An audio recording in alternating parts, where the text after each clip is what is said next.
장관님, 박근혜 정부 때 만들어진 한일 위안부 합의에 아주 놀라울 단어가 선택되었었습니다. 불가역적이라는 단어입니다. 다 아시는 바와 같이 불가역적이라는 단어는 육자회담 초기에 제가 미국과 협의하면서 북한의 핵이 불가역적이 되어야 된다. 핵 폐기가 이러한 그 논의 과정에서 출현한 단어였습니다. 물론 미국이 맨 처음 쓰기 시작을 했죠. 굉장히 저는 초기에는 반대를 했었습니다. 그러나 그 목적이 불가역적이 되지 않으면 안 된다 해서 그 목표가 동의를 하게 된 것이죠. 그 단어가 한일 위안부 합의에서 사용되었습니다.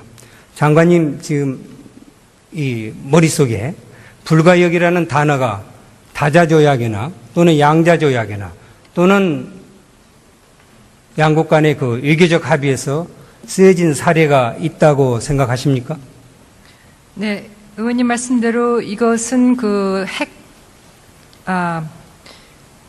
문제를 다룰 수 있어 군축 문제에 있어서 그런 어떤 확산을 막는다, 그것을 불가역적으로 막는다 하는 그런 군축 회담에서는 나올 수 있는 표현이지만은 그런 어떤 인권 유린의 문제에 있어서의 그 가해자와 피해자의 입장에서 그런 어떤 불가역적인 이런 합의다 하는 것은 저도 처음에 합의 내용을 봤을 때 좀 굉장히 놀라웠습니다. 그래서 이 합의 전체의 그 내용, 그리고 그 경과, 그리고 어떻게 해서 이러한 단어가 합의 내용에 들어갔는지 등을 포함해서 지금 전반적으로 T-타스크포스가 검토를 하고 있습니다. 화학 용어이죠. 불가역적이라는 건. 저는 이 용어가 그냥 한일 간의 합의에 의해서 쓰여졌다고 생각을 하지 않고 이 단어가 왜 선택되었는가를 굉장히 관심을 가지고 나름대로 추적을 하였습니다.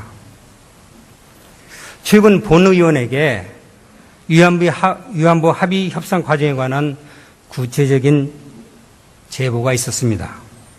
당시 박근혜 대통령의 비서실장인 이병기 실장이 당신이 국정원장 재직 시에 만든 타스크포스를 지휘하면서 주도했다는 내용입니다. 구체적인 내용은 여기서 밝히지 않겠습니다만 이 과정에서 외교부는 완전히 철저히 배제했다는 것이죠. 도대체 지금 장관님께 생각할 때 이 용어는 어느 정부가 먼저 제안한 것으로 지금 알고 계십니까? 타스크포스의 그 활동에 대해서는 결과가 나올 때까지는 비공개로 한다 하는 원칙으로 하고 있기 때문에 지금은 어떠한 내용을 파악했다 이렇게 말씀드리기는 좀 어렵습니다. 다만 지금 지적해 주신 그 부분에 대해서 그것을 다 포함해서 또 의원님께서 저희와 공유해 줄 수 있는 그런 정보가 있다 하면은 그걸 다 포함해서 검토하는 데 활용할 수가 있겠습니다. 제가 이 문제에 관심을 갖는 것은 대여물을 담당하는 업무는 외교부입니다.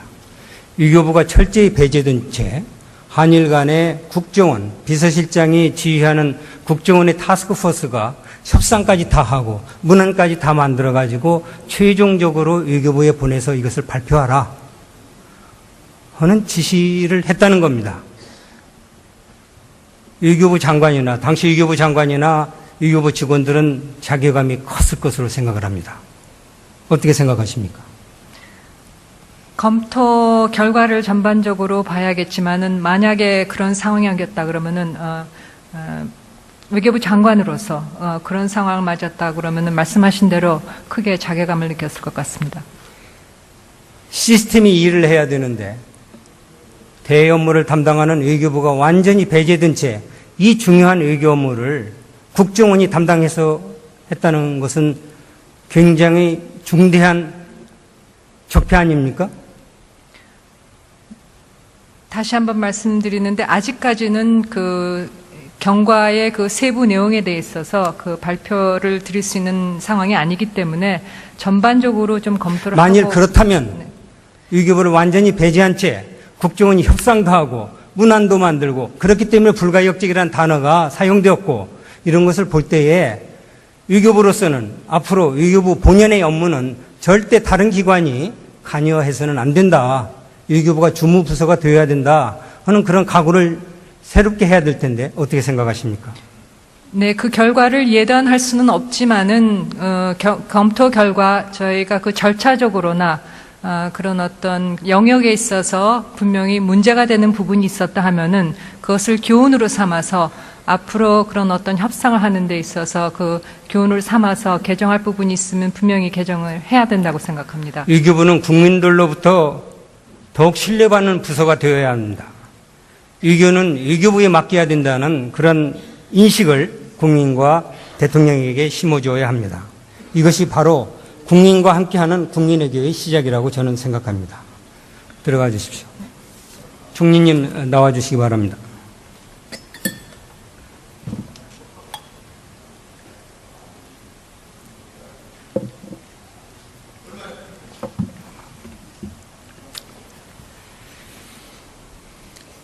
북핵 문제에 관해서 질문하겠습니다.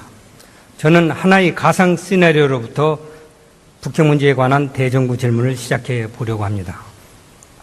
북한이 제7차 실험을 하자 미국은 즉시 북한 풍계리 핵실험장을 폭격합니다. 그러자 북한은 방사포로 서울 중심부를 폭격하여 불바다로 만듭니다. 그러고 나서 북한은 미국이 또다시 공격해 온다면 핵무기로 공격할 것이라고 최후 통첩을 보냅니다. 저는 이 정도에서 이 시나리오를 더 이어가고 싶지 않습니다. 이러한 대북 선제 공격은 곧 전면전으로 발전될 것이 명확하기 때문입니다.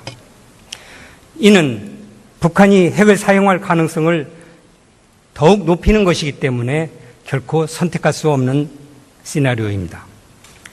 총리님, 이렇게 엄중한 북핵 문제를 다룸에 있어서 평소에 생각하는 북핵 문제의 해법은 어떤 것이 있을 수 있다고 생각을 해오셨습니까? 예, 현실 가능성과 별도로 순전히 이론만 놓고 보면요. 아까 의원님 말씀하신 대로 무력에 의해서 해결을 찾는 방법도 이론상으로는 있을 수 있고요. 제재와 압박의 방법이 있을 것이고요. 대화와 협상의 방법이 있을 것이고, 그리고 가능성이 없어 보이지만 북한 스스로 포기하는 방법이 이론상으로는 있을 수 있다고 생각합니다. 저도 완전히 동의합니다. 저는 비핵화 방법을 세 가지로 생각해 보았습니다. 첫째는 북한이 스스로 핵을 포기하는 것입니다. 둘째, 외교적 방법, 협상을 통해서 퀴드 프로코, 즉 상호 대응 방식으로 핵을 포기하는 것입니다. 셋째는 무력으로 핵을 제거하는 경우입니다. 마지막 경우의 수부터 생각을 해보겠습니다. 총리님, 북핵 문제 해결을 위한 미국의 군사적 조치 가능성에 대해서 어떻게 생각하십니까? 네, 트럼프 대통령이 시진핑 중국 주석과 만나서 또는 통화에서 하신 말씀 그대로 인용하자면 군사적 옵션을 포함해서 많은 선택지가 있지만 그것이 제1의 선택 방법은 아니다. 이렇게 트럼프 대통령이 말씀하신 적이 있습니다. 미국에서 군사적 선택 얘기가 나오니까 우리 한국의 일각에서도 그 주장에 굉장한 그 지지를 보내는 사람들이 있었습니다. 이런 논의의 불가피성이나 당위성 주장의 배경을 이해 못하는 것은 아닙니다. 그러나 이런 상황이 뒤로 주고 말로 받는 전면 전쟁으로 발전하지 않을까 해서 걱정하고 우려하고 있는 것입니다. 북핵 문제 대응에 전쟁을 각오하는 결연한 자세가 필요하다는데 반대할 국민은 없을 것입니다. 하지만 실제로 전쟁을 바라는 국민이 있겠습니까? 총리님 생각은 어떻습니까? 네, 동의합니다. 순서를 건너뛰어서 첫 번째, 북한이 스스로 핵을 포기하는 경우를 생각해 보도록 하죠. 북한은 지난 25년간 눈을 가린 경주마처럼 앞만 보고 핵을 개발해 왔습니다. 정말 좀 뭐한 말로 광분하여 오늘까지 왔습니다. 총리님, 이제 북한의 핵개발이 완성 단계에 와 있다고 합니다. 이런데도 북한이 스스로 포기할 가능성이 정말 있다고 보십니까? 앞으로 계속 제재를 강화하면 포기할 것으로 보십니까? 북한 스스로 핵을 포기할 가능성은 거의 없다고 보고요. 제재와 압박만으로도 완전한 해결을 보기는 한계가 있을 것이다 이렇게 보고 있습니다. 그렇다면 남은 건 두 번째, 협상입니다. 그동안 협상은 몇 차례 있었지만 핵 개발을 중단시키지 못했습니다. 협상 무용론이 제기되는 것도 의외는 아닙니다. 협상 무용론에 대해서 어떤 생각을 가지고 계십니까? 그 심정적으로는 이해하지만 그러나 결국 전쟁하지 않는다면 협상밖에 없지 않는가 이렇게 생각합니다.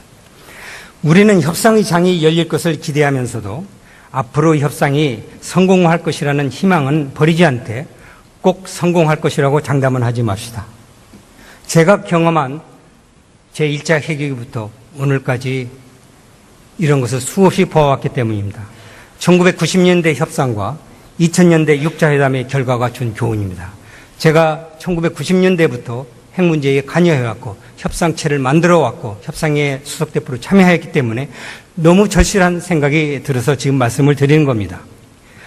외교의 중요성이 다시 한번 상기됩니다. 이 정부가 협상, 우리가 대화라는 용어를 요즘에 매우 진부한 용어로 전락해버리고 말았습니다. 아까도 어느 분이 말씀을 하셨지만은 유화책, 협상을 유화책으로 매도가 되고 유화라는 말도 진부해져 버렸고 대화라는 말도 요즘 아주 진부해졌습니다. 일각의 공격 때문에 그렇죠. 대화의 성과가 없다는 이유로 대화를 무시합니다. 저는 단순한 대화가 아니라 외교적 협상을 강조하고 있는 것입니다. 총님 수고하셨습니다. 네, 감사합니다. 국방부 장관님께 질의하겠습니다.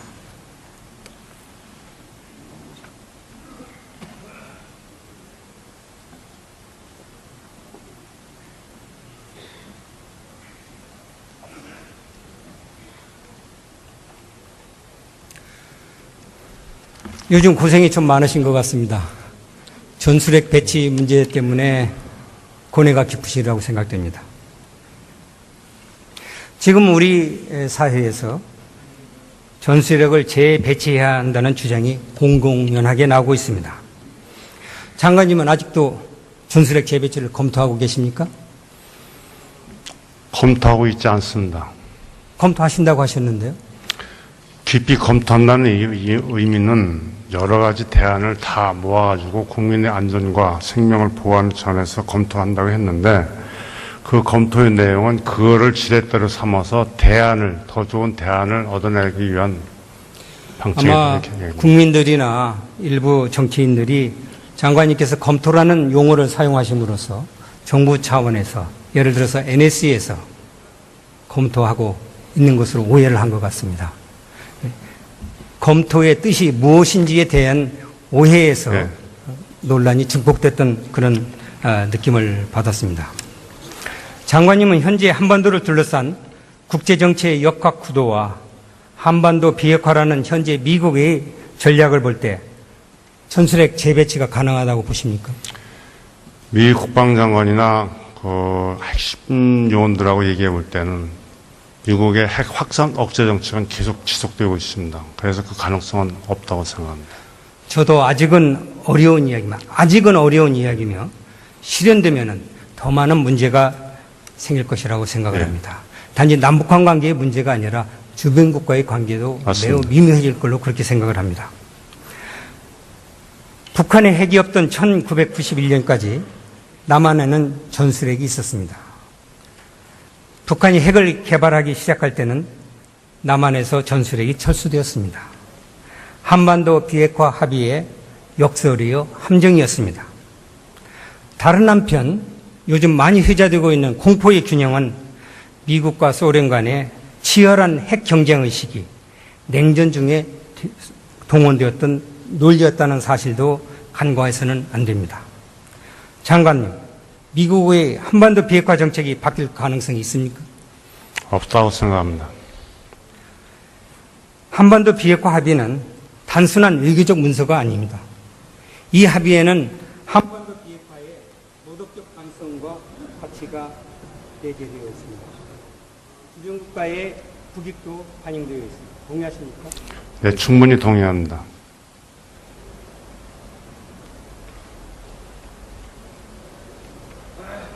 한반도 비핵화 문제는 단순한 문제가 아닙니다. 한반도 비핵화는 고결성이 담겨져 있습니다. 비핵화의 고결성은 북한의 핵 문제를 근본적으로 해결하고 제압할 수 있는 명제라고 저는 생각합니다.